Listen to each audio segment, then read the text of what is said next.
Hello everyone, welcome and welcome back to my channel. हमने अभी तक जो है MEG 4 का जो एस्पेक्ट्स ऑफ लैंग्वेज जो है इसका पहला ब्लॉक कंप्लीट कर लिया इन 4 सेपरेट वीडियोस। अब जो है मैं ब्लॉक 2 शुरू करूँगी। So while block 1 was a little bit specially unit 2 थोड़ा सा कंफ्यूजिंग हो रहा था। यूनिट 2 एंड 3 यहाँ से जो है थोड़ा सा ईजी पार्ट जो आपको पढ़ने के लिए मिलेगा and it will be bit more interesting. थोड़ा सा हिस्ट्री है, हम अभी जो है इंग्लिश लैंग्वेज की हिस्ट्री, लैंग्वेज कैसे पिक्चर में आया, कैसे उसमें चेंजेस आए, बिकॉज डेफिनेटली हमने जो चौसर की पोएम्स पढ़ी हैं, don't you feel it is entirely different from the English which we read और स्पीक नाउ डेज। लगता ही नहीं कि इंग्लिश है, ऐसा लग रहा है कुछ और लैंग्वेज पढ़ रहे हैं। So how did that come into this kind of change, ऐसा पॉसिबल कैसे हुआ, ये सब हमें पढ़ना पड़ेगा, समझना पड़ेगा। It is also kind of interesting, मुझे अच्छा लगा ये पढ़ते टाइम भी। So we'll try to learn about the history of the English language. तो इंग्लिश लैंग्वेज कैसे चेंज हुआ, कैसे पिक्चर में आया, उससे पहले हमें समझना पड़ेगा कि कोई भी जो लैंग्वेज है उसमें चेंजेस कैसे होते हैं। कोई भी जो लैंग्वेज उसमें दो तरीके के चेंजेस होते हैं, एक होता है इंटरनल, एक होता है एक्सटर्नल। इंटरनल कैसे हो सकता है, जैसे प्रोनाउंसिएशंस हम चेंज कर देंगे किसी भी वर्ड के, जैसे कि पहले हैथ होता था, फिर हैज़ हैव हो गया है, आगे चलते चलते दाव का हमने यू कर दिया है। डेफिनेटली स्पेलिंग्स चेंज हो रही हैं, प्रोनाउंसिएशन भी चेंज हो रहे हैं। पहले कुछ एक्स्ट्रा साउंड्स हुआ करते होंगे जो कि अब नहीं है। सो इंटरनल चेंजेस हुए ये। और दूसरे होते हैं एक्सटर्नल चेंजेस, जब हमारी लैंग्वेज दूसरे लैंग्वेज से कांटेक्ट में आती है, उसके बाद उसमें कुछ और चेंजेस होते हैं। फॉर एग्जांपल इंग्लिश लोग जब जो ब्रिटिश थे वो इंडिया में आए तो उन्होंने कुछ हिंदी वर्ड्स जो हैं वो अपनी लैंग्वेज में इनकॉर्पोरेट किए।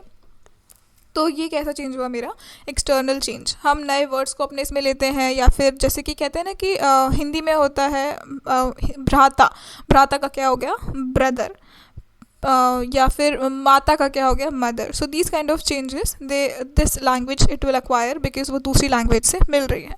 तो कैसे कैसे चेंजेस हो सकते हैं, नेचुरल चेंजेस हो सकते हैं विथ टाइम। डेफिनेटली हमारा जस्ट अभी मिलेनियल्स और जेनजी की लैंग्वेज में कितना सारा डिफरेंस है, जब आप उनसे उनकी चीज़ें रीड करेंगे you will definitely feel the difference. So time के साथ में whatever is the requirement, the need of the hour, उसके हिसाब से जो है लैंग्वेज चेंज होती है। और ये भी होता है कि बहुत बार दूसरा जो चीज़ है कि बहुत सारे अगर स्पीकर्स हुए उस लैंग्वेज के, फॉर एग्जांपल हिंदी ही अगर है तो उसके इतने सारे स्पीकर्स हैं, हर जगह की अपनी अपनी डायलेक्ट है। बुंदेलखंडी हो गई, मालवी हो गई, यूपी बिहार की अलग डायलेक्ट हो गई। तो उसकी वजह से भी क्या होता है बहुत बार कि कोई जो लैंग्वेज है वो स्प्रेड होती जाती है, उसमें नए नए चेंजेस आते हैं, नए नए वर्ड्स ऐड हो जाते हैं, कुछ पुराने वर्ड्स जो यूज़ में नहीं है वो हटते जाते हैं, और इसलिए जो लैंग्वेज है वो चेंज हो जाती है। और उसके बाद क्या होता है, जोग्राफिकल सेपरेशन, कि जोग्राफी की वजह से, मतलब धरती का ये हिस्सा और वो हिस्सा, इसकी वजह से भी जो है वो लैंग्वेज चेंज हो जाती है। भूगोल की वजह से जो लैंग्वेज है वो चेंज हो रही है। तो इन मल्टीपल रीजन्स की वजह से कोई भी लैंग्वेज जो है वो चेंज हो सकती है। हम अगर इंग्लिश की बात करें तो 14th सेंचुरी में जो चौसर हैं उनकी इंग्लिश की पोएम्स हमने पढ़ी हुई हैं, विच is like amazing. sarcasm intended, I guess, but I mean the poem was pretty decent, I'd say. It's just that it's very long and वो इंग्लिश हमारी इंग्लिश थोड़ी अलग है, तो थोड़ा सा टिपिकल या टीडियस हो जाता है उसको पढ़ना। Anyway I will move forward from that because MEG 1 का पेपर हो चुका है। सो इंग्लिश का जो एक्चुअल डिक्शनरी बना था वो 1884 से 1928 के बीच में बना था। मतलब तब तक जो लैंग्वेज उसको उतना फॉर्मलाइज नहीं किया गया था। Definitely there researchers and reviewers जो लैंग्वेज को स्टडी करते थे, जैसे कि हमारे शॉस्यूर हुए, ब्लूम्सफील्ड ने जो थ्योरी दी थी वो, बहुत सारे अलग अलग ऐसे लैंग्वेज इंथुसियास्ट थे जिन्होंने अलग अलग थ्योरीज दी थी, बट ऐसी डिक्शनरी प्रॉपर नहीं निकली थी। फाइनली 1933 में उसी डिक्शनरी को ऑक्सफोर्ड इंग्लिश डिक्शनरी के नाम से पब्लिश किया गया था, विद सर्टेन चेंजेस उसका रिविजन किया गया था एंड उसमें कुछ एक्स्ट्रा चीज़ें ऐड ऑन की गई थी। But you can say that almost like 1884 में जो है एक प्रॉपर डिक्शनरी जो है वो सीन में आई थी। सो 1884 तो काफ़ी लेट हो गया, राइट। चौसर 14th सेंचुरी से लिख रहे हैं पोएम्स, और 1884 में अगर हमने पहले डिक्शनरी पब्लिश की। सो इस सब के बीच में क्या हुआ, इसके पहले क्या हुआ, लैंग्वेज जो है वो कैसे चेंज हुई, we'll have to understand that. तो इंग्लिश जो है वो कोई शुरू से अपने आप में नहीं बन के आ गई थी। Definitely it's an amalgamation of a lot of different languages. तो एक चार्ट जो है मैं स्क्रीन पे दिखा रही हूँ, जो आपकी इग्नू की बुक्स में से ही मैंने लिया हुआ है। इंडो हिटी अलग, लाइक ये दो लैंग्वेजेस अलग अलग थी, उससे हमें क्या लैंग्वेज मिली, हिटी हम नहीं टारगेट कर रहे हैं, we are focusing on Indo European languages. तो उसमें आपको दिख रहा है Armenian, Hellenic, Albanian, Baltic, Italic, Celtic, Germanic, right, अलग अलग लैंग्वेजेस दिख रही है आपको। फिर इधर जो इंडो ईरानियन लैंग्वेजेस थी उसमें ईरानियन और इंडियन। फिर इंडियन में हमारी मॉडर्न इंडो आर्यन लैंग्वेजेस आ गई, हिंदी, मराठी, गुजराती, इस टाइप की जो लैंग्वेजेस हैं। डेफिनेटली जो साउथ इंडिया में लैंग्वेजेस यूज़ की जाती है दे आर वेरी डिफरेंट। इनकी लिपि जो हम बोलते हैं वो भी बहुत अलग है, जैसे कि हिंदी, गुजराती, मराठी अल्टीमेटली आपके जो शब्द अक्षर है काफ़ी सिमिलर है। वही साउथ इंडियन जो लैंग्वेजेस है उनके जो लिपि है वो बहुत अलग है हमसे। तो ये तो हमारे इंडियन होगी लैंग्वेजेस। हम आते हैं जर्मेनिक लैंग्वेजेस पे। जर्मेनिक लैंग्वेजेस में वेस्ट, नॉर्थ, ईस्ट आपको दिख रहा है। वेस्ट में लो और हाई जो है इनको डिवाइड किया गया है, और जो लो जर्मेनिक है उससे क्या बनी है, डच, फ्रीजियन एंड इंग्लिश। ये लैंग्वेजेस जो हैं ये किससे बनी है, मेरी जर्मेनिक से। और इसी जर्मेनिक का जो हाई फॉर्म था उससे बनी है German. So European languages they are pretty similar. अगर मैं फ्रेंच की, डच की, जर्मन की बात करूँगी, इंग्लिश की बात करूँगी, इन सभी की जो पेरेंट लैंग्वेज है या इनके वो है जर्मेनिक। लैटिन से ये सब कहीं ना कहीं आई हुई है। और क्या होता है कि जब आपको कोई भी इनमें से कोई भी लैंग्वेज सीखनी है, मान लीजिए अगर किसी हिंदी स्पीकर को इंग्लिश सीखनी है तो उसे ABCD से सीखना पड़ेगा, क्योंकि हमारा ई उनका ABCD ही अलग है, लिपि अलग है। लेकिन अगर आपको इंग्लिश आती है और उससे आपको फ्रेंच या जर्मन या डच सीखनी है, तो एटलीस्ट आपका ABCD सेम है, प्रोनाउंसिएशन कुछ चेंज हो जाएंगे। So now these all they belong to the same Indo-European family of languages.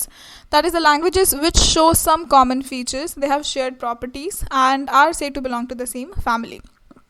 इनकी सिमिलैरिटीज़ जो है ये एक्सीडेंटल सिमिलैरिटीज़ नहीं है, ऐसा नहीं है कि तुक्के से ये सब कुछ सेम हो गया है। They have descended from the same parent language, और इसीलिए जो है इन लैंग्वेज में सिमिलैरिटी है। And then there is a very beautiful thing which was quoted: a language is not born nor does it die except when every single one of its speaker dies. कोई भी language जो है वो ऐसे पैदा नहीं होती है कि सडनली कल तक नहीं थी आज इंग्लिश आ गई, ऐसे नहीं होता है। और इंग्लिश के साथ भी ऐसा नहीं हुआ है। तो इंग्लिश के साथ एक्चुअली हुआ क्या है वो हम पढ़ेंगे, but I will complete this sentence. और कोई लैंग्वेज पूरी तरीके से ख़त्म भी नहीं होती जब तक उसका आखिरी स्पीकर जो है वो मर नहीं जाता। But may be that language change the shape और द फॉर्म। जैसे कि सबसे ऊपर वाली जो हमने लैंग्वेजेस देखी वो अभी प्रॉपर यूज़ में नहीं होती हैं, but they are the parent languages. और उससे जो बनी हुई दूसरी लैंग्वेजेस हैं they are keeping them alive in some shape and form. So English language जो है वो कैसे फॉर्म कैसे हुई इसके बारे में पढ़ेंगे। तो 3 इन्वेजन थे और एक कल्चरल रिवॉल्यूशन था जिसकी वजह से जो है इंग्लिश लैंग्वेज एक्चुअली पिक्चर में आई। सो ब्रॉट टू ब्रिटेन में आए थे Germanic tribes, the angles, the Saxons and Jutes. ये 3 थे, एंगल्स, सैक्सन्स एंड जूट्स। ये जर्मेनिक ट्राइब थे। जैसे कि हमने देखा है कि लो जर्मेनिक से बनी है इंग्लिश लैंग्वेज। तो एंगल जो वर्ड है इसी से बना है इंग्लिश, एंगल वर्ड से बना है इंग्लिश। अब ये जो 3 ट्राइब्स थे ये लैटिन और ग्रीक से बहुत इन्फ्लुएंस थे। और फिर जब सेंट ऑगस्टीन के फॉलोअर्स जो आए इंग्लैंड को क्रिश्चियनिटी में बदलने के लिए, याद रखिए कि यूरोप जो है ये शुरू से कोई क्रिश्चियन कॉन्टिनेंट नहीं था। ये लोग सब पेगन थे शुरू में, जो अलग अलग टाइप के गॉड्स को, जैसे हमारे यहाँ पे भी होता है कि हवा के भगवान, सूर्य भगवान, पानी के देवता, इस टाइप की चीज़ें जो हैं पेगन जो फेस्टिवल्स थे, पेगन जो लोग थे उसको दे वर द पेगन पीपल। उनको सेंट ऑगस्टीन के जो फॉलोवर्स थे इंग्लैंड को वो क्रिश्चियनिटी में कन्वर्ट करने आए, और उसकी वजह से जो है एंगल्स, सैक्सन और जूट्स का जो कम्युनिटी था उसमें और ज़्यादा चेंजेस आए। सो सबसे पहले ये 3 लोग आए, उसके बाद कौन आए, सेंट ऑगस्टीन के फॉलोवर्स टू स्प्रेड क्रिश्चियनिटी। इस सब से शुरुआत किसकी हुई, इंग्लिश की। उसके बाद फाइनली जो है नॉर्मन कॉन्क्वेस्ट हुआ था, यानी कि जो फ्रेंच लोग थे वो लोग यहाँ पे राज करने के लिए आए थे, and then the language got mixed up, इनका युद्ध हुआ था, and that is like a lot of history. But उसकी वजह से क्या हुआ कि फ्रेंच लैंग्वेज जो है उसको इंग्लिश के ऊपर माने जाने लगा ब्रिटेन में खुद। Like even though it is the country, जैसे इंडिया में होता है कि हम इंग्लिश को ज़्यादा अच्छा मानते हैं, हिंदी को उतना अच्छा नहीं मानते हैं। So similarly that thing was happening in Britain as well, कि जो पॉश लोग थे, जो एलीट लोग थे वो फ्रेंच बोलेंगे और जो गवार लोग हैं वो लोग इंग्लिश बोलेंगे। ऐसा हो रहा था क्योंकि नॉर्मन कॉन्क्वेस्ट हुआ था जिसके अकॉर्डिंग मतलब ये लोग हार चुके थे, तो ऐसा था कि अरे फ्रेंच लोग पॉलिश है, मतलब फ्रेंच लोग are the elite ones and they are the good ones, और इंग्लिश जो है वो ऐसी गवार टाइप के। ऐसा उस वक्त माना जाता था। इस तरीके से जो है वो लैंग्वेज जो है फॉर्म हुई, क्योंकि इसीलिए इंग्लिश में बहुत सारे वर्ड जो है वो फ्रेंच लैंग्वेज से लिए हुए हैं या फिर उसी वर्ड को थोड़ा सा तोड़ मड़ोड़ के चेंज कर दिया गया है, and that's how the English language has been formed. These were the major influences on the language. But ऐसा नहीं है कि सिर्फ फ्रेंच से इंस्पायर्ड है इंग्लिश लैंग्वेज जो है, उसने बहुत ही सारे अलग अलग लैंग्वेज से अलग अलग पीरियड्स में बहुत सारे शब्द लिए हैं, ग्रामर लिए, बहुत सारी चीज़ें ली हैं. कि 5th और 6th सेंचुरी में जो है ये 3 जर्मेनिक ट्राइब्स आई थी. मैंने बोला था जूट, सैक्सन्स एंड एंगल्स. इस एरिया को जहाँ पे वो लोग आए थे उसे हम कहते हैं अब इंग्लैंड. फिर दूसरा वाला क्या था, मैंने बताया था कि सेंट ऑगस्टीन का अराइवल था 597 में हुआ था और इंग्लैंड को क्रिश्चियनिटी में बदलने लगे थे. ये हमारा दूसरा पॉइंट था. फिर स्कैंडिनेवियन इन्वेजन हुआ. वहाँ पे जो स्कैंडिनेविया है, यूरोप की ऊपर की साइड की कंट्रीज जैसे कि फिनलैंड, स्वीडन, ये सब जो ऊपर जहाँ बहुत बर्फ़ पड़ती है वो वाली जो कंट्रीज़ है, उन्होंने इन्वेड किया था इन्हें. उससे वो भी कुछ अपने शब्द, अपनी लैंग्वेज लेके आए होंगे. उसके बाद 11th सेंचुरी में नॉर्मन कॉन्क्वेस्ट हुआ, जो मैंने बोला फ्रेंच लोगों की वजह से हुआ था. और फाइनली जो है रिवाइवल ऑफ द लर्निंग जो कि 16th सेंचुरी में हुआ. यहाँ तक जो है उन्होंने अब कहीं ना कहीं इंग्लिश को अपना दर्जा देना शुरू कर दिया था. इंग्लिश में पोएट्री, राइटिंग, सब चीज़ें होने लगी थी. एंड देन फाइनली जो 6th पॉइंट है वो है the settlement of north America, Australia and south Africa. आपने देखा कि ये सब लोग जो है ये लोग इंग्लिश बोलते हैं मेजरली. लाइक अमेरिका में इंग्लिश लैंग्वेज होती है, कनाडा में इंग्लिश लैंग्वेज होती है, ऑस्ट्रेलिया में भी इंग्लिश लैंग्वेज है, साउथ अफ्रीका में भी मेजरली इंग्लिश बोली जाती है. Even though there are certain tribes and they have their own language, but the official language is English. So 19th century में ये चेंज हुआ, जिसकी वजह से और कॉलोनाइजेशन भी हुआ डेफिनेटली. तो जैसे वो लोग अगर इंडिया आए तो वो इसको अफेक्ट करेंगे. ऐसे इस टाइप से बहुत सारे चेंजेस हुए अलग अलग, और इसीलिए जो आज इंग्लिश है वो उस तरीके की है. सो 1500 साल से जो है इंग्लिश एग्जिस्टेंस में है. Can you see 5th 6th century में जब जर्मेनिक ट्राइब्स आए थे, वहाँ से हम अभी तक की जो पूरी हिस्ट्री है वो पढ़ने की कोशिश करेंगे. सो ओल्ड इंग्लिश जो है वो है 450 से लेके 1100 तक. Old English from 450 to 1100. Then we have middle English 1100 to 1500, and then we have modern English which is 1500 to the present. So correction, old English की भी कुछ चीज़ें जो है जैसे कि बिवोल्फ वगैरह हुए, जो बहुत ही ज़्यादा एकदम प्रॉपर पुरानी इंग्लिश में जो पोएम्स थी वो मेरी ओल्ड इंग्लिश में हुई. मिडिल इंग्लिश जो है इसमें चौसर आ चुके थे. चौसर की पोएम्स हमने पढ़ी हुई हैं. He is also called the father of middle English. तो वो हमारी मिडिल इंग्लिश हुई. और modern English which is very similar to what we speak और यूज़ नाउ डेज. सो सबसे पहले हम देखेंगे कि ओल्ड से मिडिल इंग्लिश में क्या क्या चेंजेस आए. जो 450 से 1100 वाला एरा था, वहाँ से 1100 टू 1500 वाला जो एरा है उसमें क्या क्या चेंजेस आए. सबसे पहला चेंज ये था कि सिंपल वर्ब कॉन्जुगेशन जो था वो उन्होंने किया. जैसे कि इसमें हमें 2 टाइप के वर्ब्स मिले, स्ट्रॉन्ग वर्ब्स और वीक वर्ब. स्ट्रॉन्ग वर्ब जैसे कि मैंने मेरा वर्ब लिया सिंग. सिंग का फॉर्म क्या हो गया, सिंग, सैंग, संग, राइट. या फिर मैंने बोला डू, डिड, डन, या फिर गो, वेंट, गॉन. मैंने सिंग, सैंग, सैंग नहीं किया. मैंने डू, डूड, डूडी, doesn't sound right, but right, that's what I did not do. जैसे कि बहुत सारे वर्ब्स होते हैं, जैसे कि walk, walked, walked, open, opened, opened, right. हम क्या कर रहे हैं, सिर्फ ईडी ईडी लगा देते हैं. ऐसे बहुत सारे वर्ब्स हैं. So these are the weak verbs, right. These are the weak verbs, and then we have the strong verbs, sing, sang, sung, do, did, done, go, went, gone. ये जो changes थे वर्ब कॉन्जुगेशन के, ये हमें old English से middle English में मिले. फिर वीक, स्ट्रॉन्ग और वीक एडजेक्टिव्स भी हमें मिले. जैसे मैंने बोला कि this is good, better and best. Good, better and best, ये मेरा कैसा हुआ, स्ट्रॉन्ग एडजेक्टिव हुआ, क्योंकि जो अच्छा है उसके लिए मैंने गुड यूज़ किया है. जो उससे भी अच्छा है वो बेटर है, और जो सबसे अच्छा है वो बेस्ट है. But I can also do beautiful, more beautiful, most beautiful. So these would be my weak adjectives. उसके बाद एक्सेंट के ऊपर जो स्ट्रेस है वो कैसे करना है. पॉलीसिलेबिक वर्ड मतलब मल्टीपल सिलेबल जिसमें होंगे, उसमें कहाँ पे स्ट्रेस देना है, कहाँ पे स्ट्रेस नहीं देना है, कौन से वॉवल पे फोकस करना है, कौन से वॉवल पे नहीं फोकस करना है. जैसे कि मैंने पिछले वाले एक वीडियो में भी कहा था कि इंग्लिश में हम सारे वॉवल्स पे फोकस नहीं करते हैं व्हेन यू आर स्पीकिंग. जैसे कि वर्ड है फोटोग्राफी, तो मैंने जो पहला ओ है उसको भी ज़्यादा फोकस नहीं किया, दूसरे ओ को भी नहीं किया, बट मैंने ई पे फोकस किया, photography. Finally I am focusing, enhancing on that ई. वेजिटेबल्स, वेजिटेबल नहीं, vegetables, right. So we are making this schwa sound which is like हम ई को उतना प्रोनाउंस नहीं कर रहे हैं, बट हम सिर्फ जो है एक वावल पे फोकस कर रहे हैं. So this was about the accent. And that regular shifting उसके बाद हुआ था कि कहाँ पे स्टॉप लेना है, कहाँ पे वॉइसलेस स्टॉप लेना है, कहाँ पे वॉइसलेस स्टॉप नहीं लेना है, या जो भी चीज़ है कि कहाँ पे रुकना है, कहाँ पे होल्ड करना है. ये जो चीज़ें हैं ये शिफ्टिंग हुई थी इंडो यूरोपियन लैंग्वेजेस। इसका एग्जांपल क्या हो जाएगा, जैसे कि मेरा कोई भी कॉन्सोनेंट है, जैसे कि प, तो वो मैं प भी बोल सकती हूँ, मैं अब प पे ख़त्म कर सकती हूँ, मैं कहाँ शुरू करूँ कहाँ ख़त्म करूँ ये मुझ पे डिपेंड करता है। तो इसकी शिफ्टिंग कैसे हुई, ये जो है 4 चीज़ें जो है इसमें काफ़ी सारे चेंजेस आए थे from old to middle English. ये जो लैंग्वेज का टाइम था this was very high, full of inflection. ये जो लैंग्वेज थी पहले बहुत सिंथेटिक लैंग्वेज थी, सिंथेटिक और एनालिटिकल के बारे में मैंने पहले भी बात की थी। और इसके अलावा जैसे कि जो पुरानी इंग्लिश थी इसमें हर जेंडर के अकॉर्डिंग हर एडजेक्टिव का एक फॉर्म था। जैसे कि आपको संस्कृत में याद है हम लोग करते थे पठति पठामी पठामी पटाभ्याम, वो वाला जो सब I don't even remember, but हम लोग ऐसा करते थे।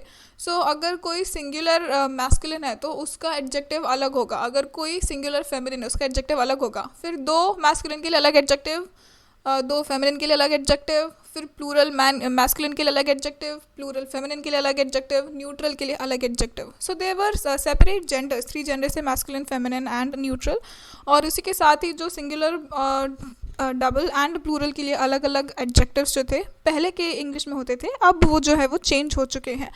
उसकी जगह हमने क्या किया है, प्रीफिक्सेस एंड सफिक्सेस यूज़ करके, प्रीफिक्स यानी जो वर्ड के पहले लगता है और सफिक्सेस जो है वो उसके बाद में लगते हैं। These two together are called affixes. किसी भी शब्द के आगे या पीछे कुछ लगा देना is will be affix, an affix. तो जैसे कि हम कैसे कैसे वर्ड यूज़ करते हैं, N E N D E R E N E S, right, ऐसे हम लोग जो वर्ड्स हैं इनको यूज़ करके हम नए वर्ड्स बना देते हैं। And this was definitely a multilingual period. So इन सब ये जो सारे चेंजेस है ये किस में आए थे, ओल्ड से मिडिल इंग्लिश में। फिर जैसे हमें समझ में आया कि ओल्ड से मिडिल में चेंजेस क्या क्या आए, बट मिडिल इंग्लिश की क्या क्वालिटीज़ और कैरेक्टरिस्टिक्स है वो मैं बताऊंगी। कि इसके जो इन्फ्लेक्शंस थे, जो पहले इन्फ्लेक्शन बहुत ज़्यादा थे, वो जो चेंजेस थे वो बहुत ज़्यादा थे, अब वो लेवल्ड हो गए हैं, उतने ज़्यादा नहीं हुए, अब उतने ज़्यादा चेंजेस नहीं हो रहे हैं। प्लस नॉर्मन कॉन्क्वेस्ट जो हुआ था तो 1731 में फ्रेंच जो है वो अबॉलिश हो गई थी और हम इंग्लिश को जो है स्टैंडर्डाइज कर रहे थे, उसके ग्रामर पे फोकस कर रहे थे। और इंग्लिश जो है it turned from synthetic language to more of an analytical language. और ये सारे जो चेंजेस थे ये उस स्टेज में हुए थे। अब यहाँ तक हमने उसकी हिस्ट्री के बारे में बात की, which was very interesting if you ask me, मुझे अच्छा लगा था इसको पढ़ के। हम जो है इसके आगे वाली यूनिट में और क्या क्या चेंजेस आए थे साउंड और स्पेलिंग में। अभी तक मैंने कौन से चेंजेस देखे, नाउन में, एडजेक्टिव में, ग्रामर में जो चेंजेस थे हम उस पर फोकस कर रहे थे। नेक्स्ट यूनिट से जो हम उसकी साउंड और स्पेलिंग और जो वर्ड्स है उस पर फोकस करेंगे। So please do watch the next video as well, and definitely if you are enjoying my video so far please do subscribe to the channel. जब मैं अपने एनालिटिक्स देखती हूँ तो लाइक 20-25% जो है जो लोग मेरी वीडियो देख रहे हैं उसमें से सिर्फ 20-25% लोगों ने सब्सक्राइब किया हुआ है, which is not really good for my channel. And if you are enjoying it why not just click on that subscribe button. Definitely do comment, उससे जो है मेरे वीडियो का रीच आगे बढ़ेगा। It will let YouTube know कि okay इसका channel कुछ तो कर रहा है, कुछ तो पढ़ा ही रही होगी। So it will recommend it to other people as well. So please definitely do comment and subscribe to the channel. I hope to see you guys in the next video.